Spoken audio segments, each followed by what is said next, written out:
Hello, my YouTube family. Manipurihomemaker channel na mayambu taramna okjari. Ngasi de sandwich maker da sandwich yamna laina hauna kamaina semge haibudu ucharake. Aduga akhoi sandwich se ju kakpada kamaina kakkani adagi kamaina hauna semgani haibudu loinamak haijarake ucharake mayam loiba phawba yengbiyu. Aduga sandwich se ju makhal ani ne aina semjarakatoise. Akhoi magi hainaba taste adum makhan tongalidana duna yumda laiba vegetables adum hamningba hainaba loina hapa yare tomato amakhak laujare si se slice parap na soirak aduga thabi se yumda pan manina hidak langta kaimta chu kapu khopa tawdabanina akhoi nau su yamna nawe aduna maku gamta khoroge parap na sumaina soirage aduga choi bakanda tha basi nungai te ko aduna parap na soibiyo aduga bread se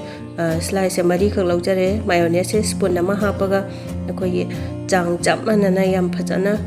taisalage sumaina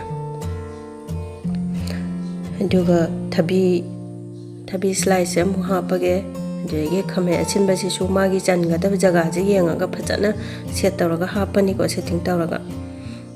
Dudagi di mathak ta kupsan na basa sita mu mayonnaise spoon nama hapaga phajana taisalage aduga akhoi mayonnaise sumaina mathak makha tairaga hapjan machina napsan na baneba lengda baneba adagi cheese hamninga su dum hapa yai ko sisina makhal ama oire cheese haptabi butter ga tawrasi mem do butter se khoi fridge ta thambagi am kalli dana duna sumaina tengol amada isinga sabaje hapaga kitang thambada jar launa langthorok pane aduna taibada nungaiba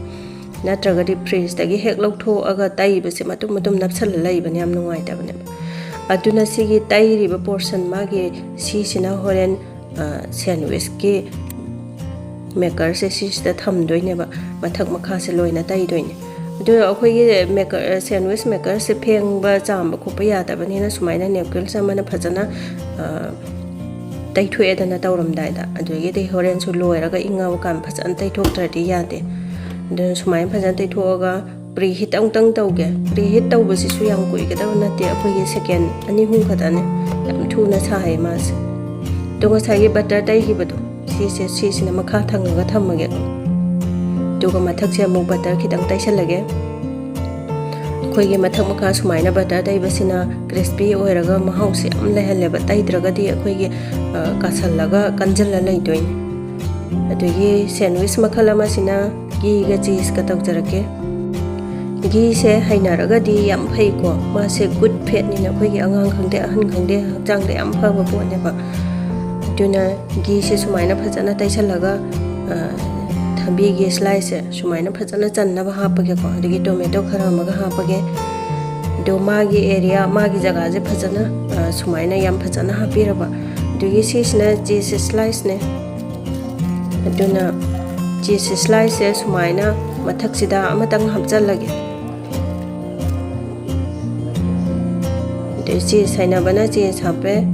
adugagi di sigi mathak da kupsan daw sigi sa hepet amuk taisale ko dug sisna mu mathak sida kupsalage adugagi si mathak sida sandwich maker da thamga da budo si mathak jeng taire mathak makha jeng tairaga ngasai gi butter dai yibdo to maina ung tairaga thamdoine ba nai crispy oiraga hauna ba makha si thamgare mathak jeng taisalage aduga akhoi gi makhum se sumaina khumjalaga minute ama bo phate am thuna kaino tawe red ngali se green ngala ya doine ado aidi green ngala ko to khitang angang chingna kitang kasan badaw na tawe na kitang walinge da dum sumaina lauthoe dum aduga hoji kakpaje ko sumaina kakpaje yam segai gan bane ba duna mayam da yengan ge na kakjabne duna sumaina punna kakpi kano mayai dagi hutlaga kakse hoji gulaki yang biu ko me da sumaina punna kakpaje dum segai bane ba sumaina marak dagi hutlaga kakpasina ne masak yam phajaban ado ai ginim shiraba viewers sing ai gi video sina kitang kana banungai ba phawbiragati support tawbibo ina subscribe tawbidribe singna subscribe tawsanbiramo aduga like comment su pibiramo nungai ba kana ba video pu tuna laksake ngasi bye bye